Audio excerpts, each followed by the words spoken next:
Hello and welcome back to the FPL Tom YouTube channel. In today's video we're going to be looking at the bargain buys that are going to enable you to build a fantastic game week 1 draft. Every player included in this video is 4.5 million or less, and these are going to be fantastic enablers, like I said, to help you build an amazing game week 1 draft. If you do enjoy the content that you see on the channel, please be sure to like, comment and subscribe, as I do answer every single question down in the comment section below.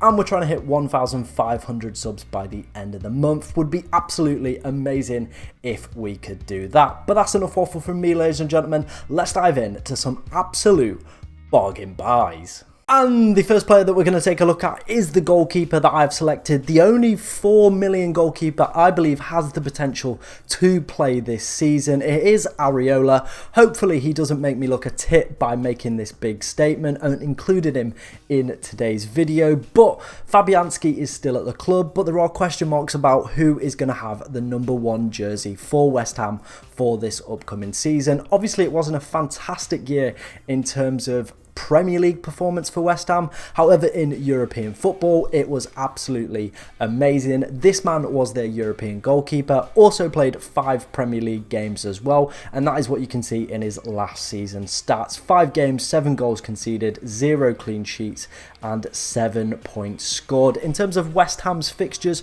Bournemouth away in game week 1, Chelsea in game week 2, and Brighton in game week 3. Not the best, but if you pair him with a nice 4.5 million goalkeeper who has alternatively good fixtures as well, this man could be a fantastic bench enabler if he is going to be wearing that #1 jersey as well. Like I said, there are a lot of question marks about whether or not it's going to be him or Fabianski who is wearing the #1 jersey next season, but I do think with Fabianski now turning 39, they are going to have to start looking at whether or not Areola is going to be playing, or whether or not he's going to potentially look to move on from the club, because he is a fantastic goalkeeper, French international as well, was their main goalkeeper in the Europa Conference League, which they did go on to win as well, putting some really good performances along that stretch where they went on to eventually win the tournament as well.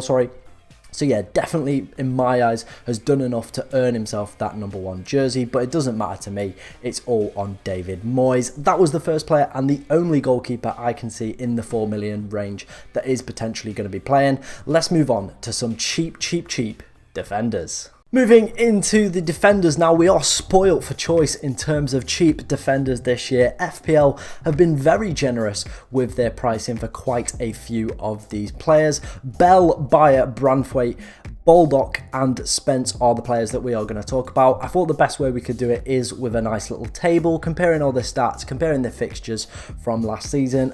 All nice and neat as well, so you can come back to it, have a look and make your own choice about which one you want to select. Let's start with Bell first. Hopefully he doesn't make me look like a bell for including him in this video.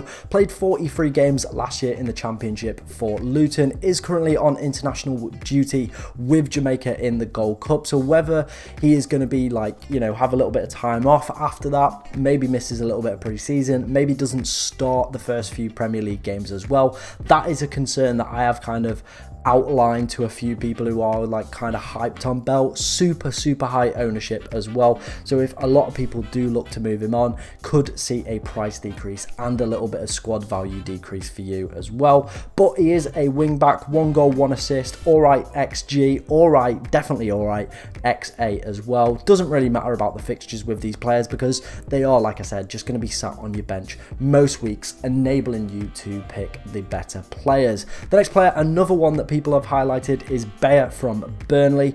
Picked up an injury towards the end of the season, but did play 30 games for Burnley last year.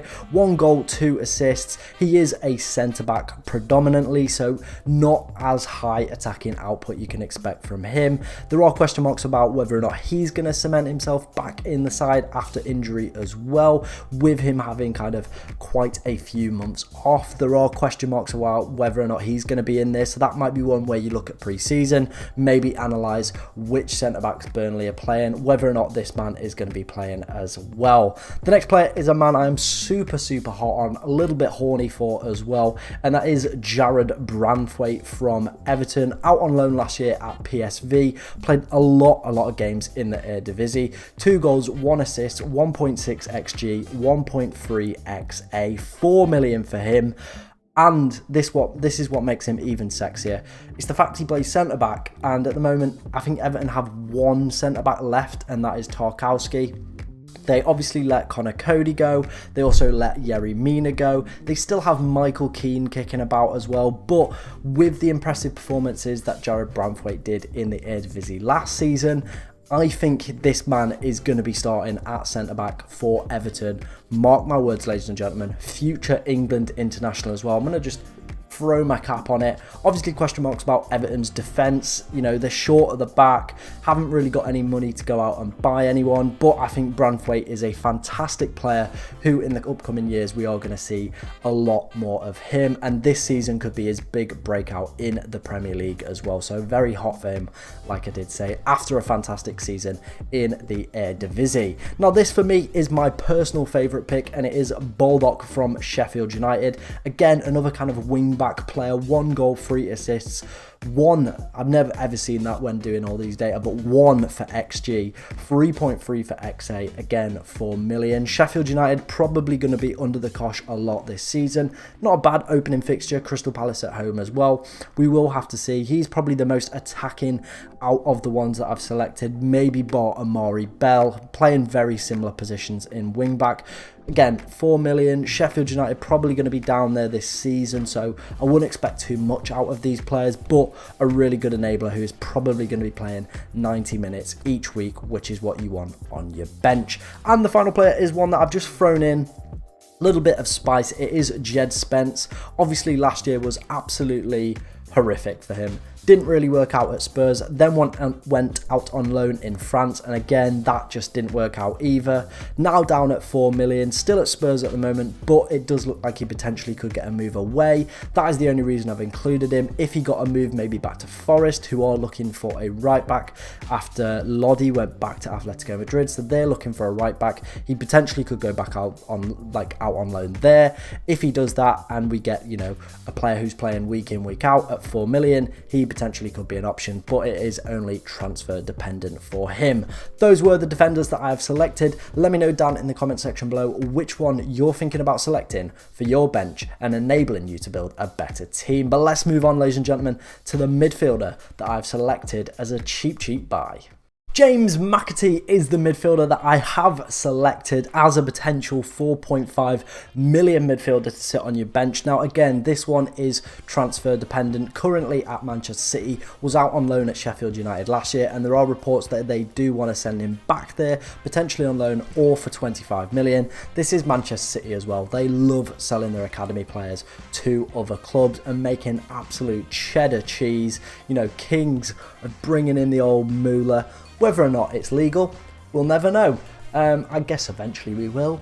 Who knows? Who cares? Anyway, James Mcatee is the player that we're going to select. Last season, 9 goals, 3 assists for him in the Championship. Really good kind of standout performer, especially in the FA Cup games that I saw of Sheffield United last year. He was one of the players that did catch my eye. When I saw him in the list as well of available players in FPL this year, I thought if this man gets a move, he will be an absolute gem as well. Kind of playing in that attacking kind of 8 to 10 role, so definitely one that could pick up a few goals and assists. But like I said, this one is very much dependent on whether or not that move does come to a Premier League club, because if he stays at Manchester City, he is not going to be an asset, is he, ladies and gentlemen? And he's going to be taking up one of our precious slots from City. I guarantee we're probably going to want 3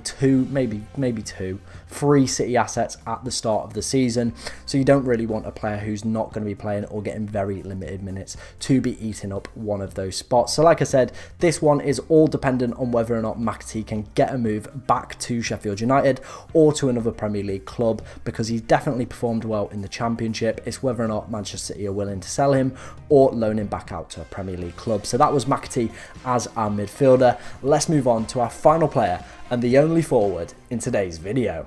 And finishing up today's video is Florian Balogun, a player I kind of expected a lot of people to know that was going to be included in this video. Again, this one is completely move dependent, 4.5 million, super low ownership at the moment as he is eating into one of our valuable Arsenal slots, especially with their really good fixtures, as you can see on screen, Nottingham Forest, Crystal Palace and Fulham. Whether or not he's going to play for Arsenal, probably doubt it. It's going to be very limited minutes if he does. So again, this one is massively dependent on if he can get a move. There are apparently multiple Premier League suitors looking at this man on loan and as a permanent. I think Crystal Palace were quoted 35 million if they wanted to buy him. I think that'd be a great buy as well for Crystal Palace. Stays in London as well, works with a lot of young talent, and an experienced manager like Roy Hodgson could absolutely get the best out of him, and Palace are crying out for a forward as well. Last year in Ligue 1, where he was on loan at Rennes, he scored 21 goals, getting 2 assists, underperformance on his XG and XA as well. Absolutely smashed it out in France. Everybody loved this man. Everybody was really hyped for what, he was going to do when he came back, and it does look like they're potentially going to look to sell him or loan him out. Like I said, this is the only way that I can see this man being in your team, and if he goes to like a Palace where he's probably going to play week in, week out, 4.5 million, there is no better option, ladies and gentlemen. So keep your eyes peeled for Florian Balogun's transfer away from Arsenal, because as soon as that happens, ram this guy straight in your team. He will be the best budget enabler ever, potentially in FPL history, if this man does get a move. Big statement, I know, but look at the guy's record in a top 5 European league last season at 4.5 million. If he moves to an attacking team like Crystal Palace as well, I think Brighton would have been a good move, but obviously they have plenty of forwards as well. If he does get a move away, he will be, honestly, like I said, the best enabler in the game, in the history of FPL as well. Those were the players that I have selected as cheap budget enabler players. Let me know what you think of it down in the comment section below. Thank you very much for watching, and enjoy the rest of your day.